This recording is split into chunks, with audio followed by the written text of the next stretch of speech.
નમસ્કાર મિત્રો, મારી યુટ્યુબ ચેનલ સંજય પટેલમાં આપનું હાર્દિક સ્વાગત છે।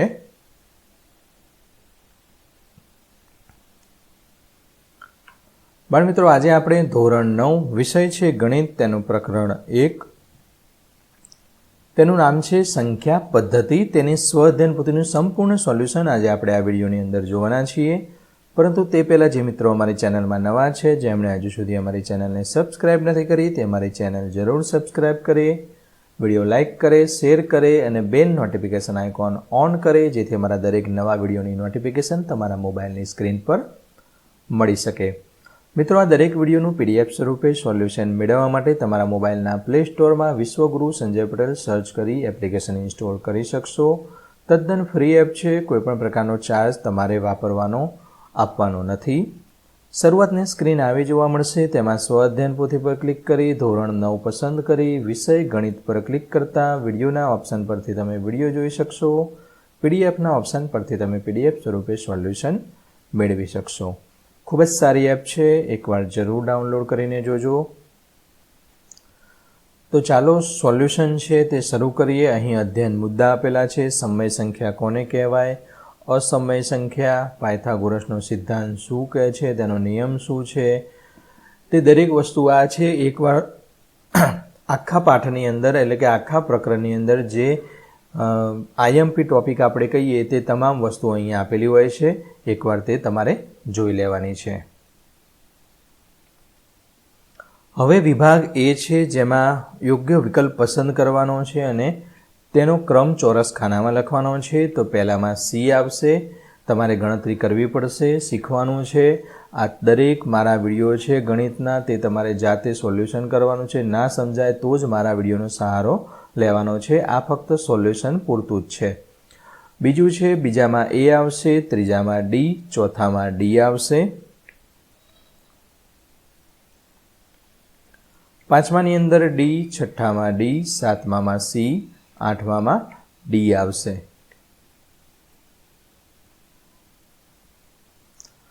નવમાની અંદર ઓપ્શન C, 10મામાં ઓપ્શન B, 11મામાં A, 12મામાં B, 13મામાં પણ B આવશે।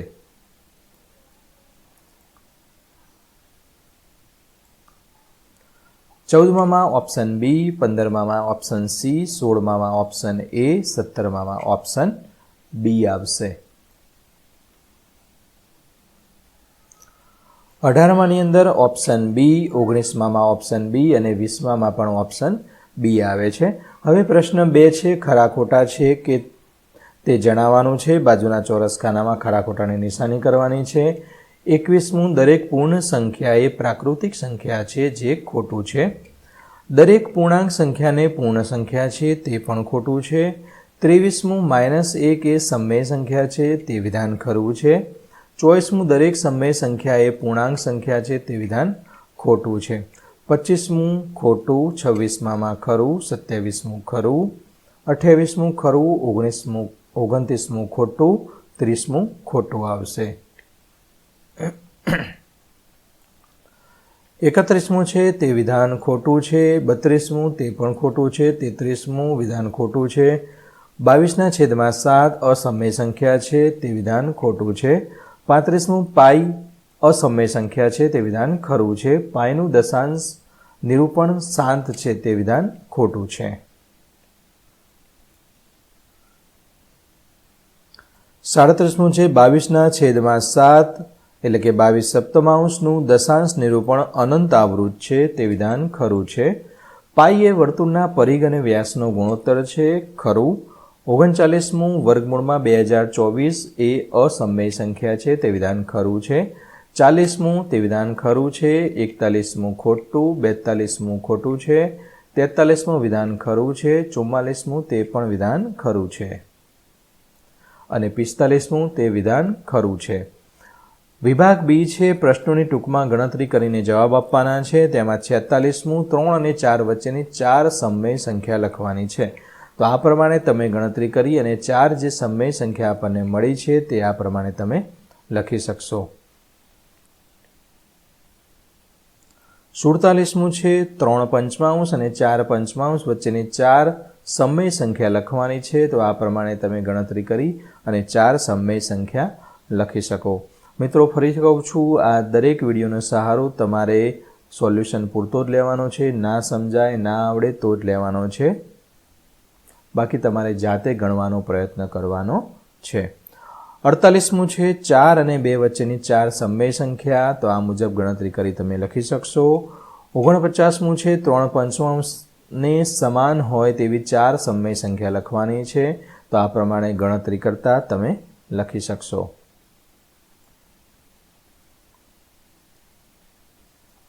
50મું છે જો x અને y સમય સંખ્યાઓ છે તથા x લેસ ધેન y હોય તો x લેસ ધેન અંશમાં x પ્લસ y છેદમાં 2 લેસ ધેન y એમ બતાવો. તો સૌપ્રથમ આપણે આ એક સમીકરણ દર્શાવ્યું, ત્યારબાદ બીજું. હવે સમીકરણ 1 અને સમીકરણ 2 પરથી આપણને આ જાણવા મળ્યું, એટલે આપણે તે સરખાઈ દીધું છે. 51મું છે તેની ગણતરી કરી અને તમે આ રીતે તેની ગણતરી કરી શકશો.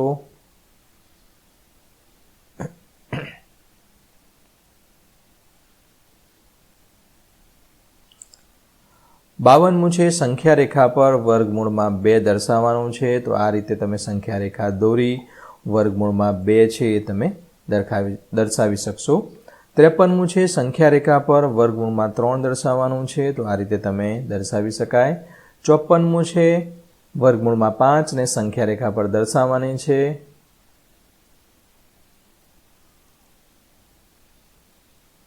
55મું સંખ્યા રેખા પર વર્ગમૂળમાં 26 દર્શાવો, તો આ રીતે તમે ગણતરી કરી અને 26 વર્ગમૂળમાં છે તે તમે દર્શાવી શકશો.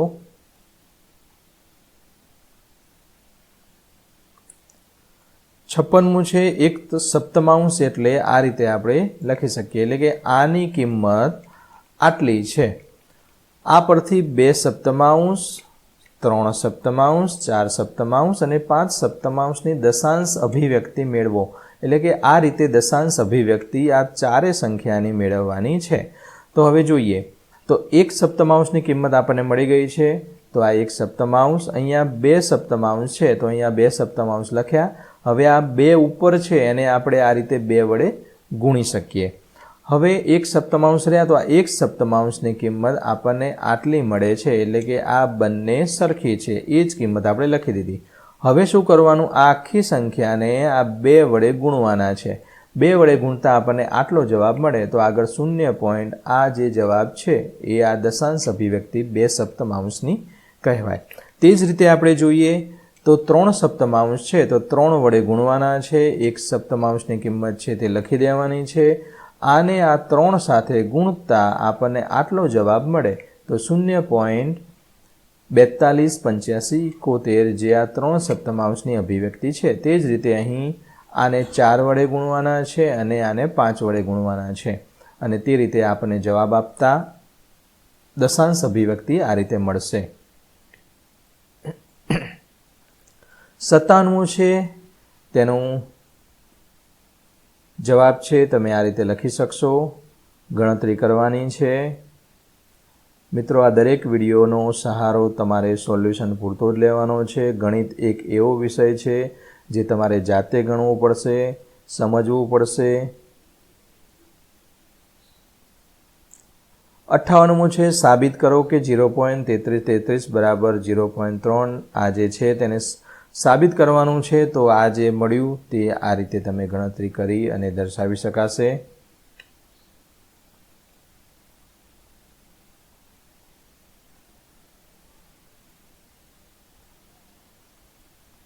ઓગણસાઠમું છે નીચેની સંખ્યાઓની દશાંશ સ્વરૂપમાં લખવાની છે અને તે કેવા પ્રકારની દશાંશ અભિવ્યક્તિ છે તે જણાવવાની છે. જો 36/100 તો 0.36 જે 7 દશાંશ અભિવ્યક્તિ છે.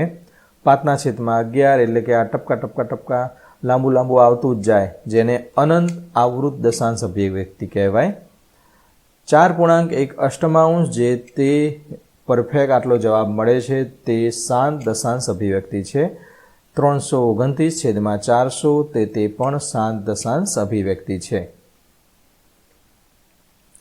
60મું છે તેની ગણતરી તમે આ રીતે કરી શકશો.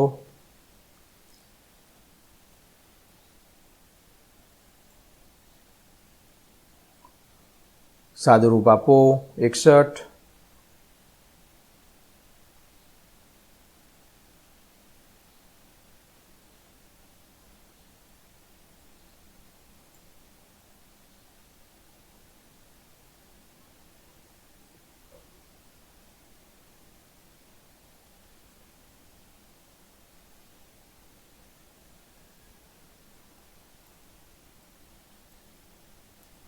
ચોસઠમું છે આપેલ સંખ્યાનું સમય અને અસમય સંખ્યાઓમાં વર્ગીકરણ કરવાનું છે.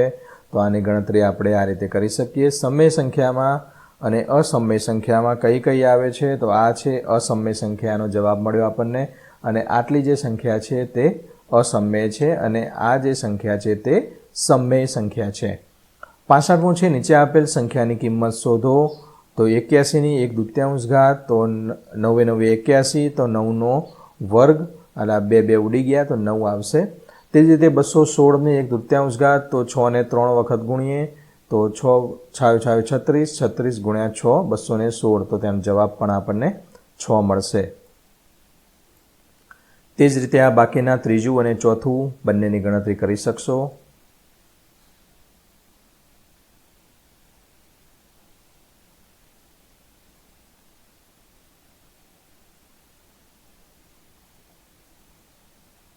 છાસઠમું છે સાદુરૂપ આપવાનું છે, અને 67ની અંદર પણ તમે આ રીતે ગણતરી કરી અને લખી શકશો.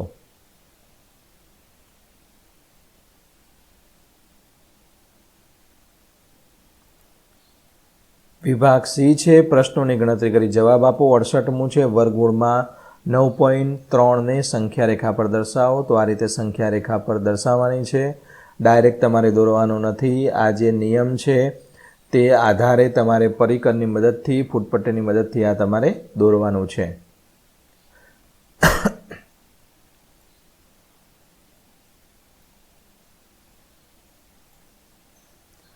તો આશા રાખું કે બાળમિત્રો તમને આ વિડીયો છે સરળતાથી સમજાઈ ગયો હશે. ફરી મળીશું આગળના વિડીયોમાં. ત્યાં સુધી આવજો. વિડીયો અંત સુધી જોવા બદલ આપનો ખૂબ ખૂબ આભાર. ધન્યવાદ.